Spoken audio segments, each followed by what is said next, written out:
Hola a todos y bienvenidos una semana más al canal. Estoy de vuelta por aquí, perdonad que no hubiese vídeo la semana pasada, pero tenía mucho trabajo. Y bueno, seguimos un poco en la tesitura de un año de mierda. O sea, no vamos a engañar a nadie, un año de mierda. No hay nada más que decir. Bueno, vamos a seguir hablando en el vídeo de hoy. Hay muchas cosas que han pasado esta semana.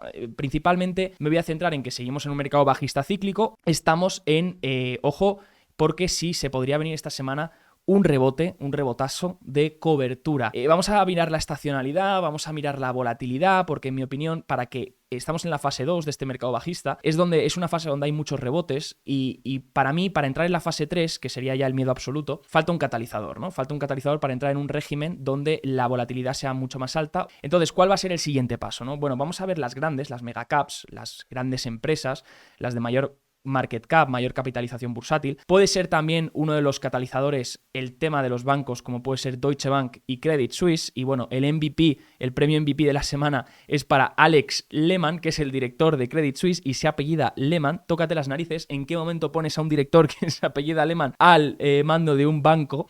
Pero bueno, también vamos a hablar del Banco de Inglaterra, que capituló esta semana pasada. Vamos a explicar qué ha hecho, por qué se habla tanto de ello y qué simboliza para los otros bancos centrales. El próximo dato de inflación y la Fed en modo gallito. No time for pivots. Vamos para ello.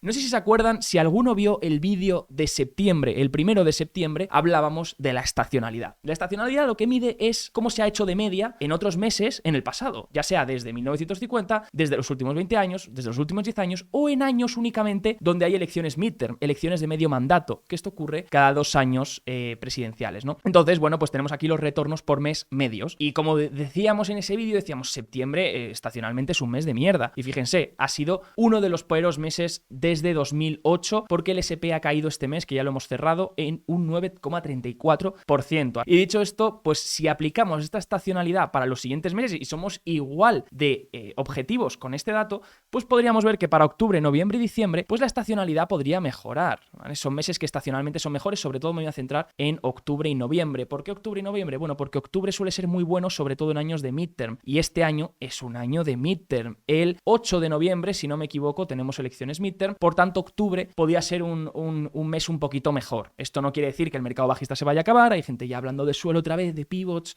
etc. Tranquilos, esperemos a que los datos muestren cosas, no hay que adelantarse. Es que el que quiere llegar el primero siempre deja que los demás vayan primero y se caigan. Y luego ya tú vas y dices, vale, pues muy bien, no se han caído, pues entonces paso, ¿no? Sin embargo, en los últimos vídeos que he ido pasando, he ido hablando de este mercado bajista cíclico y les recomiendo ver este vídeo. Resumo el trabajo de Goldman Sachs hablando de qué esperar, qué variables tenemos que seguir para encontrar el suelo del mercado bajista.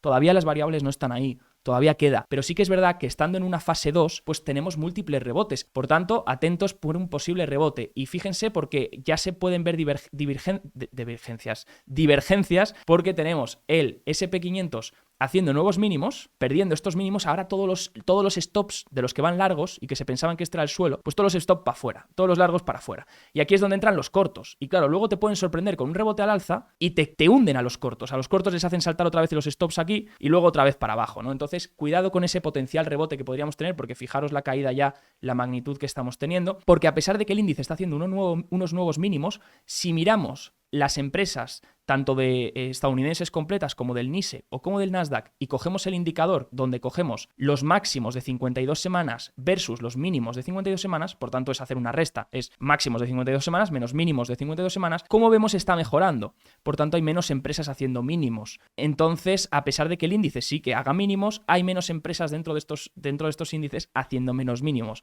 ¿Por qué ocurre esto? Pues porque las que están cayendo ahora son las megacaps. Fijaros esta última semana y este último día, lo que ha caído ha sido las megacaps, menos 3% las megacaps esta semana, mientras que las pequeñas y las nano y las micro, pues han aguantado un poquito mejor, ¿no? Entonces lo que van cayendo son las grandes. Y este es el último ajuste, en mi opinión, que hace falta. Fijaros, si miramos Apple tenía una zona muy importante. Apple apenas que se ha caído. O sea, tú miras cualquier empresa tecnológica y ves caídas del 80%. Y sí, es Apple, es muy segura y es casi como estar en efectivo. Pero aún así tiene que ajustar. O sea, en un mercado bajista cíclico, que Apple no ajuste y que esté prácticamente cerca de máximos, no era así, ¿no? Entonces, bueno, pues como hemos perdido el nivel clave de 150 y a partir de aquí, pues es lo mismo que podría ocurrir con Tesla o otras grandes. ¿Por qué podría ocurrir? Porque fijaros, este gráfico lo que muestra son las valoraciones, en este caso el forward pair, que no es nada menos que dividir el precio por los EPS a 12 meses esperados, por los beneficios esperados a 12 meses. Y es cuánto estás pagando por estos EPS a 12 meses. Entonces, como vemos ya el resto del S&P 500, en rojo tenemos las 10 empresas de mayor capitalización, las más grandes, en cada momento, porque aquí teníamos las 10 más grandes del año 2000. Fíjense que el resto de acciones y el S&P 500 en general han ajustado ya esas valoraciones, han caído ya fuertemente, pero fíjense que en el año 2000 pasó lo mismo, pero luego el momento cuando termina todo esto es cuando las grandes también corrigen esa divergencia y igualan la valoración de las pequeñas y del resto de acciones del S&P 500. Entonces, si falta ese ajuste en valoraciones de las grandes, pues tenemos que ver las grandes caer, obviamente. Y todo esto teniendo en cuenta que el forward pair sea el correcto, que estemos realmente, que el resto del S&P 500 esté realmente a 16 veces aproximadamente. Porque, ¿qué pasa? Si el precio te ha caído, el múltiplo te cae, que es lo que ha ocurrido ahora, pero tienes todavía los EPS esperados, y si los EPS esperados no son los que esperas, son más bajos, esto hace que el múltiplo vuelva a subir, lo que hace que no sería 15, sino que a lo mejor podemos estar en 22 o en 20. A lo mejor parece un múltiplo atractivo, pero ojo, porque los beneficios todavía deben hacer el segundo ajuste. Ese segundo ajuste del que hemos hablado varias veces, que hablaba Michael Burry, etc. ¿Y por qué podría venir ese segundo ajuste? Bueno, derivado del dólar. La fortaleza del dólar puede ser también un inconveniente para las acciones estadounidenses. 40% de los beneficios, de la facturación que hacen las empresas del S&P 500 proviene de está expuesto internacionalmente. Por tanto, no proviene en dólares ese ingreso. Entonces, cuando haces el cambio de vuelta a dólares, tienes un impacto negativo en la divisa, lo que impacta negativamente tu facturación y la hace bajar. Eso, fíjense que aquí hay otra tabla de Goldman Sachs que lo que muestra es esta correlación entre la subida del dólar, a más suba el dólar, pues más bajan el porcentaje de empresas del S&P 500 que baten el estimado en facturación. Entonces van teniendo menores facturaciones esperadas porque va habiendo un impacto de la divisa que cuando la trasladas a otra vez a dólares afecta, lo que hace caer la facturación, lo que hace ajustar los EPS. Por tanto, para la siguiente fase de resultados podríamos tener un ajuste en beneficios que haga que las valoraciones no parezcan tan atractivas, pero ese ajuste es necesario para que luego ya sí podamos encontrar valoraciones atractivas. Sea como sea, antes de que llegue eso, queda todavía tiempo para los siguientes resultados empresariales, quedan unas cuantas semanas. Hay ciertas cosas que muestran que el mercado podría estar sobrevendido y que antes de seguir bajando y antes de entrar en esa fase de ajustes de beneficios, como todavía quedan tiempo para los resultados empresariales y para ver eso reflejado, pues pudiésemos ver un rebote de alivio. ¿De qué va a depender este rebote? ¿Qué variables hacen que dependa este posible rebote? Bien, solo dos son las que vigilo. Y estas son las únicas dos que vigilo. Si alguien quiere aportar alguna más en los comentarios, oye, se lo agradezco. Yo, keep it simple, ¿no? La regla de Kiss, que me la enseñó un profesor de finanzas en tercero de carrera y me dijo, keep it simple, stupid. Déjalo, hazlo sencillo, estúpido, ¿no? Y desde entonces no se me olvidó, ese profesor, bastante bueno de hecho.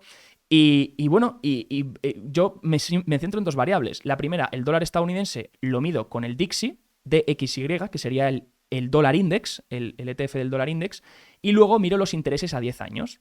¿Por qué a 10 años? Bueno, pues porque creo que son los que más mira el mercado, pero podríamos, y los que más afectan en los activos, pero podríamos mirar otras duraciones, pero voy a mirar el del 10 años, es el que suelo mirar. Lo primero, el 10 años tiene una barrera psicológica en el 4%. Lo tocó y rechazó un poco. Esto está en semanal, por eso no se ve, pero en diario, la última semana la tocó y rechazó un poquito. Si el interés del 10 años cede un poco, que fijaros la subida que ha tenido desde agosto, cede un poco, no quiero decir que vuelva a bajar, porque no tiene por qué volver a bajar si la Fed sigue siendo restrictiva y sigue subiendo tipos, al revés, tiene que seguir al 4. Pero la Fed ha dicho que su tasa terminal para final de año está en el 4,25, 4,50. Y eso han recalcado los miembros, que luego veremos esta semana. Un 4% en principio para esta tasa terminal de la Fed sería suficiente, sería ya un nivel considerable.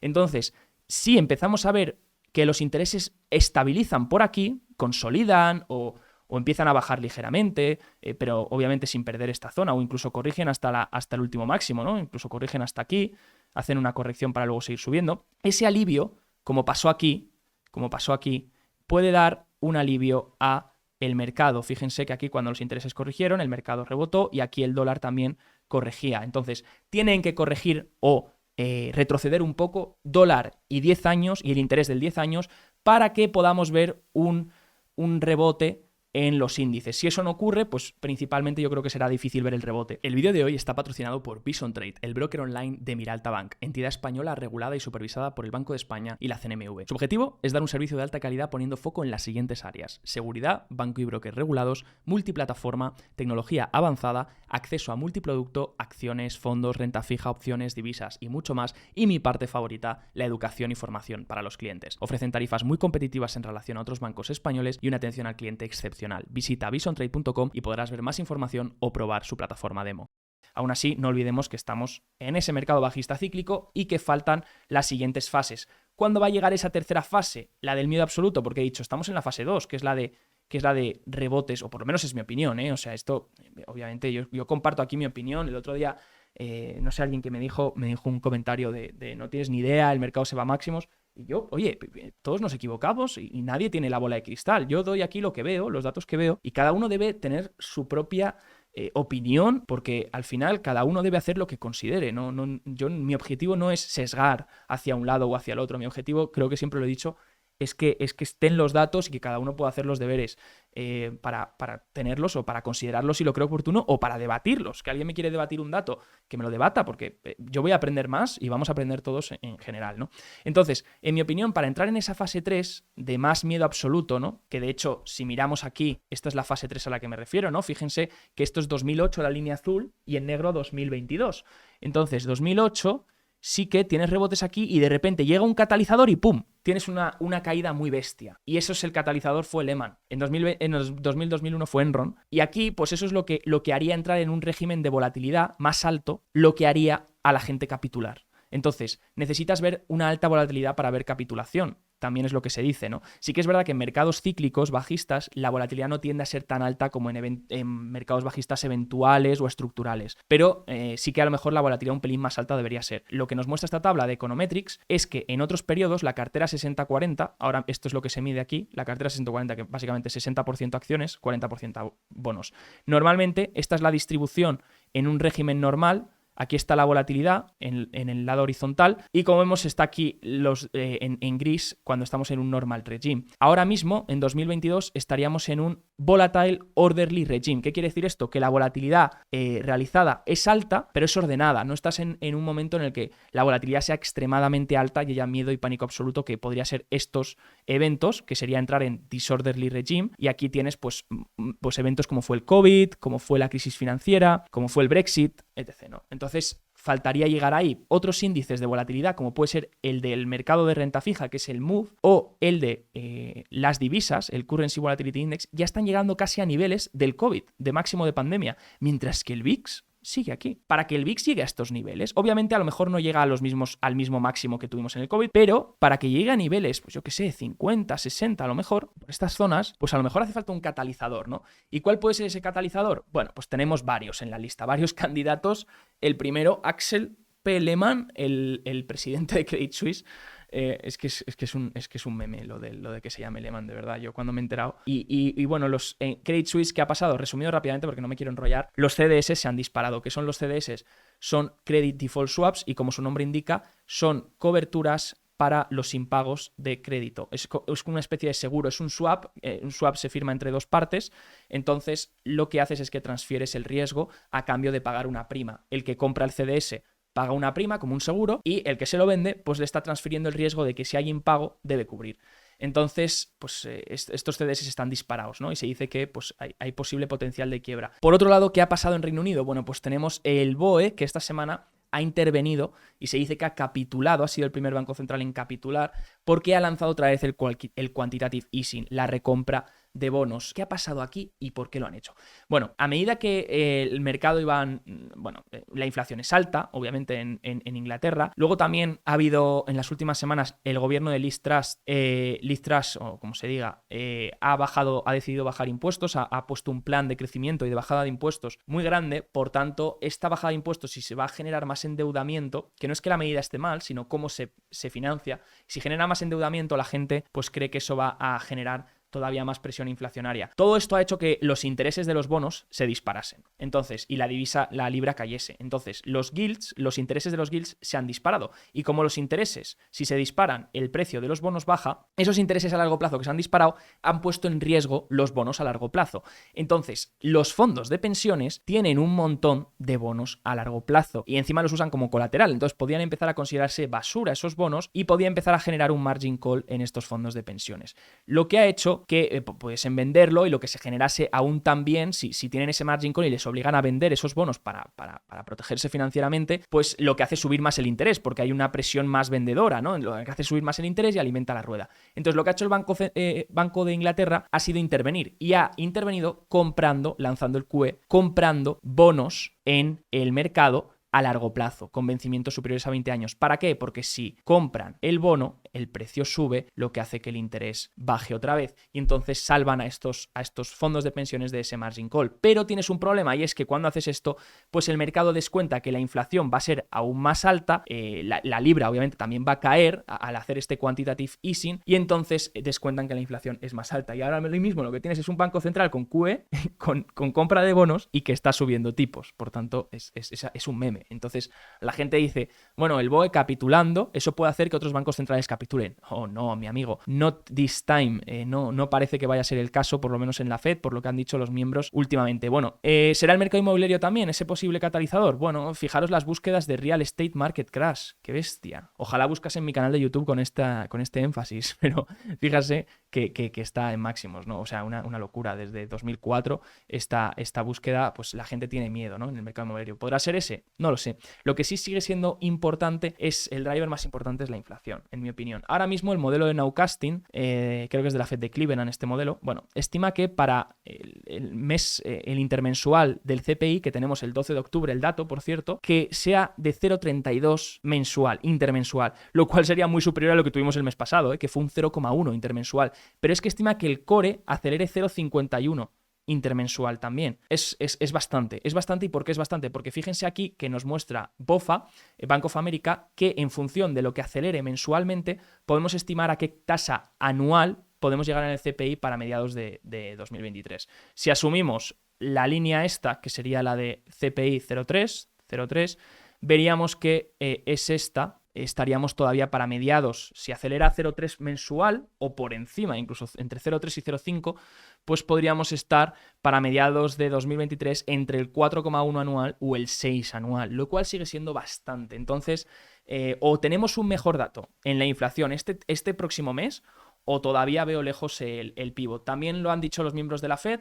Han dicho, no estamos en un punto donde vamos a parar de subir las tasas, es lo que se ha repetido tanto Bullard como Loretta Mester. De hecho, Loretta Mester ha dicho que la recesión no hará parar a la Fed de subir tipos. Ha sido muy, muy, muy bestia. Dicho esto, pues en general tenéis ahí lo que han dicho, podéis hacer captura por si lo queréis ver. Pero en general, hawkish, tonos siguiendo el tono de Powell, no les interesa ahora mismo ser dovish. ¿Por qué no les interesa? Pues porque por fin las condiciones financieras se están apretando. Por fin el Goldman Sachs, el índice de condiciones financieras de Goldman Sachs, está disparando. Fíjense que aquí hay no sé si se logra apreciar, pero había una mini corrección que fue lo que ocurrió en julio. Y ahora sí que han roto los máximos de julio y ahora sí que podemos llegar a niveles donde, pues como por ejemplo 2020, donde se ajusten esas condiciones financieras y se vuelvan más restrictivas. También está empezando a funcionar en la inflación esperada a 10 años. Ojo, no en el CPI, que mide la inflación presente. Yo he sido muy crítico. Aquí, por ejemplo, teníamos el mínimo de junio. Desde entonces, la Fed lo estaba haciendo bien. Estaban cayendo las expectativas de inflación a medida que subían los tipos. A largo plazo, estas son las expectativas esperadas medias a 10 años de inflación. Pero desde que Powell en julio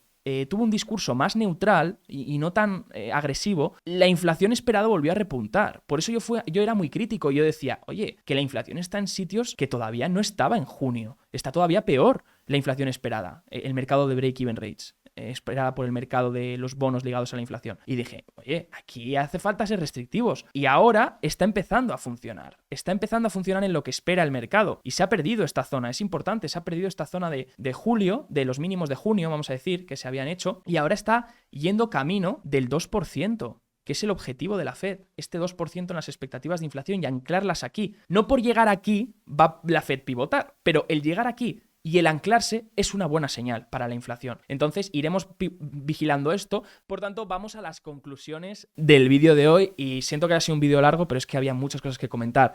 Lo primero, en mi opinión, todas estas conclusiones son mi opinión y os invito a en los comentarios poner la vuestra, debatir, decirme, oye, esto no es así, esto es así, y así aprendemos todos, ¿no? Lo primero, seguimos en un mercado bajista cíclico en su fase 2. En mi opinión, recomiendo mirar el vídeo resumen que hice de Goldman Sachs, ese vídeo donde se veían las 4 variables, lo voy a dejar también abajo en los comentarios fijados, donde mirábamos esas 4 variables que tienen que cumplirse en mercados bajistas cíclicos para buscar un suelo. Todavía no parecen estar, por tanto, estamos en ese mercado bajista cíclico. Ahora bien, como estamos en esa fase 2, pues podríamos tener rebotes de cobertura de cortos. También hemos visto que la estacionalidad favorece al mes que entra, este mes de octubre, y entonces podríamos tener un rebote para limpiar cortos, ¿no? Hay que vigilar, lo importante vigilar para ver si ese rebote se da es el dólar index, los intereses y los activos de riesgo. Si dólar index cae, los intereses caen y retroceden y los activos de riesgo empiezan a mostrar impulsos, pues podríamos tener un rebote. ¿Cuánto durará? Eso ya ni idea. Puede ser un rebote corto, puede ser un rebote un poquito más largo, etc. Si en caso de que se dé, analizaremos rebotes típicos en mercados bajistas, rebotes bear market rallies se denominan. Las grandes, en mi opinión, aún deben ajustar y en los siguientes resultados será clave. También va a ser importante el efecto del dólar alto. Lo hemos dicho en los resultados empresariales, pero es que no solo eso, también en el PIB del tercer trimestre. Las exportaciones juegan un papel muy grande en el PIB, suman mucho en el PIB.